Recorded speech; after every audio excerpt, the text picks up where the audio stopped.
आदाब, नमस्कार। आप देख रहे हैं इस वक्त द वेयर पॉइंट न्यूज। राजधानी दिल्ली में देश के कई और राज्यों में इन दिनों दो बड़ी एक्सरसाइज चल रही हैं जो हर किसी के लिए एक बड़ी मुसीबत के तौर पर देखी जा रही हैं, जिसमें देश में अभी हाल ही में एसआईआर की प्रक्रिया पिछले साल से ही 2025 से चल रही है, जिसमें हमने देखा कि बिहार में लाखों वोटर्स को काट दिया गया और यह दावा किया जा रहा था कि एक अल्पसंख्यक समाज के साथ या एक समुदाय विशेष के साथ एक बड़ी वोटर कटिंग जो है वो इस दौरान की गई थी। वहीं अलावा इसके पश्चिम बंगाल में इन दिनों जो 5 राज्यों में चुनाव चल रहा है वहां 90 लाख वोटरों को काटा गया है। उत्तर प्रदेश की बात करें तो वो आंकड़े इतने ज्यादा डरावने हैं जिसको सुनकर हर एक हिंदुस्तानी ये सोचने लगता है कि जब हमारे राज्य में एसआईआर की प्रक्रिया पहुंचेगी तो वो कहां तक और किस अंजाम तक पहुंच सकती है। और ये एसआईआर अब राजधानी दिल्ली भी पहुंच चुकी है। उत्तर प्रदेश में तकरीबन 3.25 करोड़ लोगों के नाम काटे जाने का अनुमान लगाया जा रहा है। जो ड्राफ्ट तैयार किया गया उसमें 3.5 करोड़ से ज्यादा लोग शामिल हैं जिनके नाम काटे जा रहे हैं।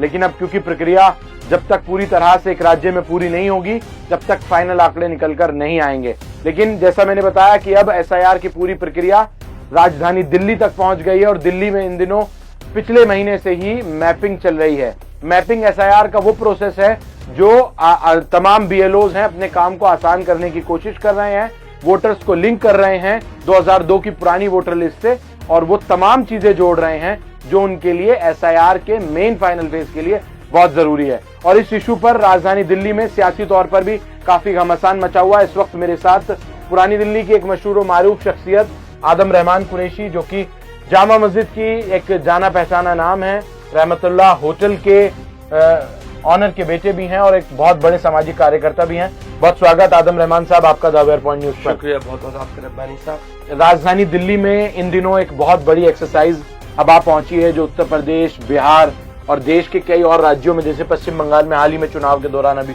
हुई है, अब वो दिल्ली भी आप पहुंची है। क्या सोच रहे हैं आदम रहमान की किस तरह से समुदाय विशेष के लिए मुश्किल आने वाली है?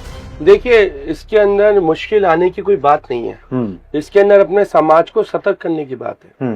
और आप जानते हैं कि हिंदुस्तान बहुत बड़ा मुल्क है और हिंदुस्तान इतना बड़ा मुल्क है कि उसे कोई कवर नहीं कर सकता। बिल्कुल। पर जिस स्थान पे हम बैठे हुए कम से कम अपने स्थान पे और अपने आसपास की जगहों को हम कवर कर दें या उनको सतर्क करके उनको सही इन्फॉर्मेशन देते ताकि आने वाले टाइम में कोई भी प्रतिक्रिया आए तो उन्हें किसी तरह की कोई दिक्कत ना हो। क्योंकि आप जानते हैं जहां से मैं आता हूँ पुरानी दिल्ली से, वहाँ के लोग काफी मासूम हैं, काफी भोले हैं और ज्यादातर जो है वहाँ पर मेहनतकश लोग हैं जो कि सुबह उठते हैं, मजदूरी पे जाते हैं, शाम में आते भी बच्चों के साथ थोड़ा वक्त गुजारते फिर सो जाते हैं, फिर सुबह उठते हैं। उनका यही रूटीन है डेली का।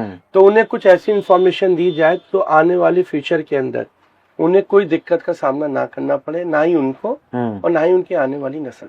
क्या लगता है ये एसआईआर की जो प्रक्रिया है कि उसमें कहीं ना कहीं लोगों में एक बहुत डर महसूस है कि उनका नाम कहीं वोटर लिस्ट से ना काट दिया जाए, उनको दयम दर्जे का नागरिक या उनकी सिटीजनशिप ना ले ली जाए। तो इसको आदम रहमान कुरैशी किस तरह से देख रहे हैं? जब सरकार ने उसको 2 फेसों में बांटा है तो पुरानी दिल्ली में उसका इम्प्लीमेंट कैसा होगा, फिर दिल्ली में, क्योंकि आप दिल्ली के अलग अलग अलग इलाकों में जाकर इस तरह के जो अवेयरनेस के काम होते हैं उसमें करते रहते हैं। जी, पहली बात तो ये, जब बच्चों का एग्जाम होता है तो एग्जाम से पहले उस एग्जाम के पेपर की तैयारी करनी पड़ती है। तो उसी तरह भी एसआईआर का एग्जाम होने में बहुत बड़ा टाइम है, बहुत बड़ा वक्त है, पर उससे पहले उसकी तैयारी जो करते हैं उसे कहा जाता है मैपिंग। तो अगर आप अपनी मैपिंग को सही कर लेंगे, अपनी पढ़ाई अच्छी कर लेंगे तो आप अपना एग्जाम जो कि एसआईआर का अच्छी तरह आप क्लियर अप कर लेंगे। तो पहला जो सबसे बड़ा मुद्दा है वो मैपिंग का है। तो आप मैपिंग पे फोकस करिए और मैपिंग पे फोकस करने के लिए मैंने भी हाल फिलहाल के नए ब्रोशर भी अपना बनाया है और जो कि मैं लॉन्च करने जा रहा हूँ, जो कि हर मस्जिद के बाद जितने नमाजी जाएंगे उन सबके पास पहुंचेगा, साथ ही साथ लोगों के घरों के ऊपर डिलीवर होगा और उसके अलावा पोस्टर के माध्यम से भी लोगों को अवेयर कराएगा। उसके अंदर एक गवर्नमेंट ऑफ इंडिया की वेबसाइट है ECI नेट करके आप उस पर जाके लॉगिन करिए। हाँ। लॉगिन अपने मोबाइल से करिए। हाँ। अपना OTP उस पे जो आएगा उससे शेयर करिए। हाँ। उस पे शेयर करने के बाद जो भी आपका इलेक्शन आई कार्ड है आप उसका नंबर डालिए। नंबर डालने के बाद वो आपको BLO से संपर्क करने के लिए बोलेगा। BLO का मतलब होता है बूथ लेवल ऑफिसर। हाँ। आप उससे संपर्क करिए और संपर्क करने के बाद उसे कॉल करके अपने घर बुलाइए।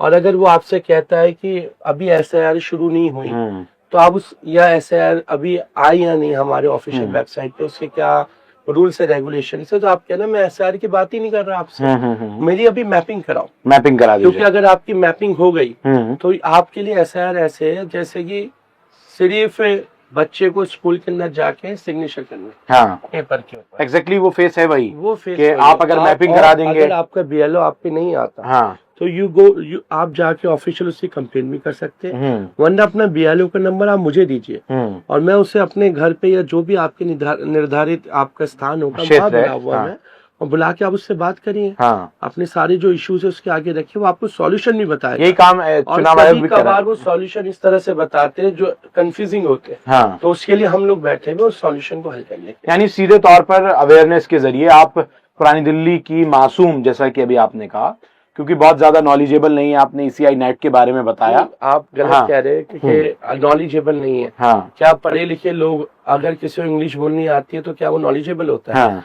और अगर किसी को इंग्लिश बोलनी नहीं आती तो क्या वो नॉलेजेबल नहीं होता है? हाँ। ये बात गलत है, नॉलेजेबल नहीं है। मैंने कहा मासूम है। हाँ। और अपने डेली का कुआं खोदने वाले लोग, हाँ, बिल्कुल, जो काम पे चले जाते हैं, अपनी चीजों में इतने ज्यादा बिजी रहते हैं कि उन्हें और चीजों को, मेरा कहने का मतलब ये है कि उनको टाइम नहीं मिल पाता है कि वो very much knowledgeable, only just that they don't have the time. और उसके अलावा जो उनको इन्फॉर्मेशन मिलती है अलग अलग माध्यम से, गलत होती है कभी कभार। तो एक अच्छे प्लेटफॉर्म से उनको इन्फॉर्मेशन मिले। यानी आप जो चुनाव आयोग का जो पूरा ये प्रोग्राम है उसमें पारदर्शिता आप जो है ये पैम्पलेट के जरिए लाना चाहते हैं और लोगों को बताना चाहते हैं कि ये पूरा प्रोसेस रहने वाला है। जी हाँ, आप बिल्कुल सही कह रहे हैं कि हम पैम्पलेट के थ्रू इसके अंदर लोगों के अंदर जागरूकता देना चाहते हैं और साथ ही साथ आपके जो चैनल का माध्यम है उससे भी उन लोगों को जागरूक करना चाहते हैं। और आपके अलावा जितने भी लोकल कम्युनिटी के चैनल्स हैं, चाहे वो फरहान याहिया साहब का हिंदुस्तान लाइव हो, चाहे मेरे बड़े भाई अजीज साहब जनाब वकार अहमद साहब का इंडिया फर्स्ट न्यूज हो, चाहे कोई भी छोटे मोटे भी न्यूज चैनल हो जो हमारी लोकल कम्युनिटी, मुझे लगता है सिर्फ न्यूज चैनल ही नहीं, हर एक इन्फ्लुएंसर की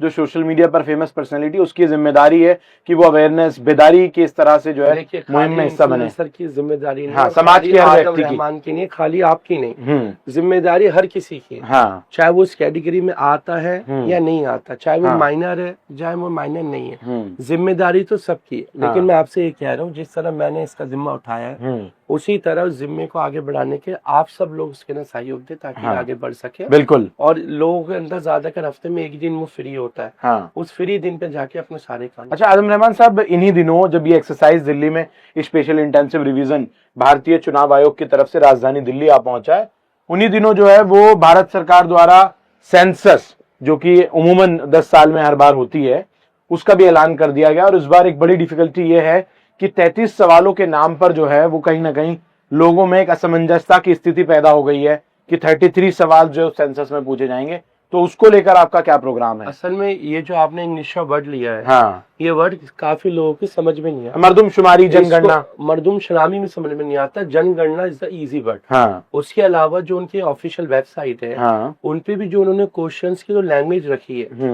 वो लैंग्वेज लोगों की समझ में आती नहीं। हाँ। तो हमने क्या किया उसको आसान करने के लिए उस लैंग्वेज को आसान शब्दों में लिख के रखा। हाँ।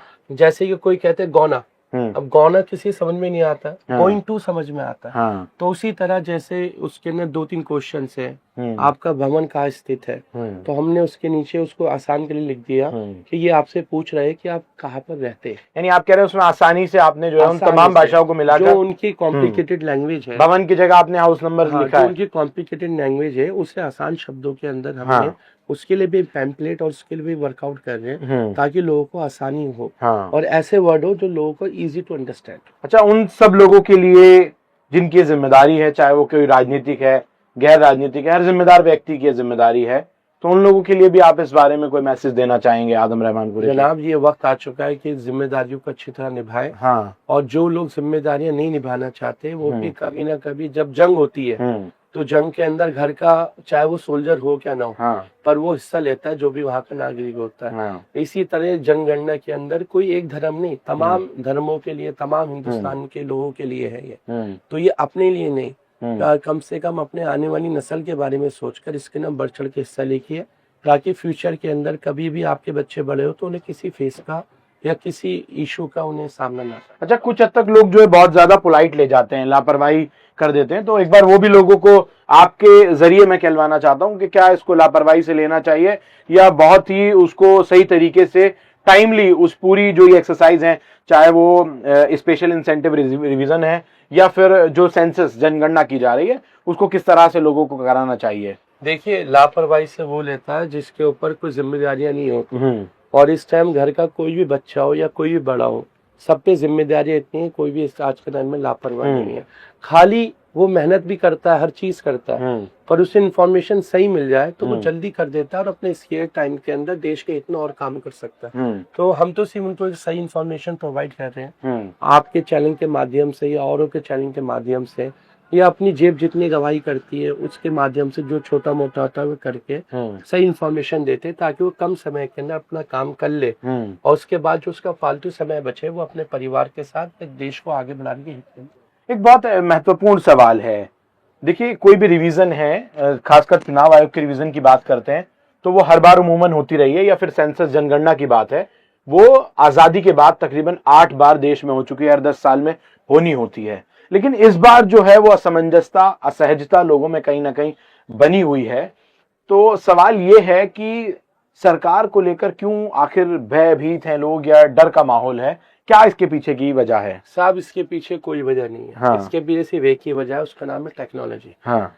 10 साल पहले मोबाइल के ऊपर कोई मूवी नहीं देखता था। हाँ। आज 10 साल बाद जो है हर कोई अपने मोबाइल पे मूवी देखता है। 10 साल पहले हर कोई जाके सिनेमा हॉल के अंदर टिकट खरीद के, घर के 10 लोग है, 10 लोगों टिकट खरीद के मूवी देखता था। हाँ। आज के 10 साल बाद वही आदमी नेटफ्लिक्स का प्लान लेता है और पूरे महीने 700 रुपए में अपने 10 घर वालों को क्या सबको लेकर करता है। लेकिन आदम रहमान, जनगणना हमेशा होती थी, पर जैसे जैसे टेक्नोलॉजी आती है, अवेयरनेस होती है, तो वैसे वैसे लोगों को ज्यादा पता चलता रहता है। लेकिन लोगों का कहना यह है 10 साल पहले जनगणना या रिवीजन जो होता था अमूमन, उसमें 90 लाख वोटर पश्चिम बंगाल के तो नहीं काटे जाते थे, 3 करोड़ वोटर उत्तर प्रदेश से तो नहीं काटे जाते थे, बिहार से तो वोटर नहीं काटे जाते थे, तो कहीं ना कहीं वोटर तो काटे जा रहे हैं जो डाटा पेश किया जा रहा है।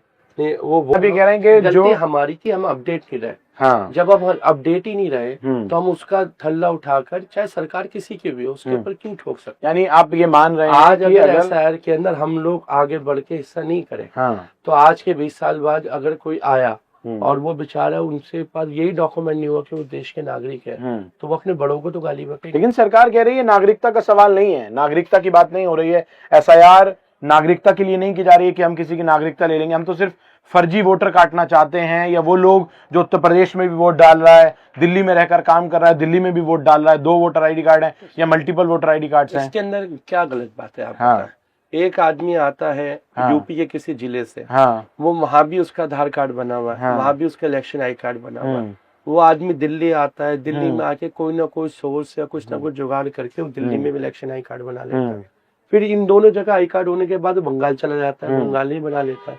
ये तो अच्छी बात है कि एक आदमी सिर्फ एक जगह ही वोट डाले, लेकिन सरकार के पास तो और अगर इसका बेनिफिट ये भी है, अगर इतनी जगह उसके आइडेंटिफिकेशन होंगे तो बात की ना अगर कोई क्राइम कर लेता है तो उसे डिटेक्ट करना बड़ा मुश्किल होता है। जब एक ही जगह होगा तो लेकिन ये जानकारी तो सरकार के पास पहले से मौजूद है ना, कि वो कहाँ वोटर है, कहाँ रहता है, कहाँ काम कर रहा है, ये तो सरकार के पास पहले से मौजूद है। फिर इसकी जरूरत क्यों? सरकार के पास पहले से मौजूद है, पर जिस तरह आप अपने मोबाइल की गैलरी के अंदर फोटोज होते हैं, उनके अंदर आप डेली जाके उसे डिलीट करते हैं, पर जब आपको डेली वक्त नहीं मिलता तो आप महीने में, साल में एक बार डिलीट करते हैं। तो उसे सरकार पे सब चीजें हो है, तो ये उसी का पार्ट है, पर ये उसकी रिवीजन है। वो ये सोचते हैं कि हमें 10 साल के अंदर जो भी हमसे उल्टा सीधा हुआ है सबको भी हटाए, ये तो रिवीजन है भाई। चलिए, बहुत शुक्रिया, आपने हमें समय दिया। तो आप इस वक्त सीधे तौर पर यहाँ मेरे साथ इस, मैं कह सकता हूँ कि बहुत ही जिम्मेदारी वाले इस इंटरव्यू में आदम रहमान कुरैशी को सुन रहे थे।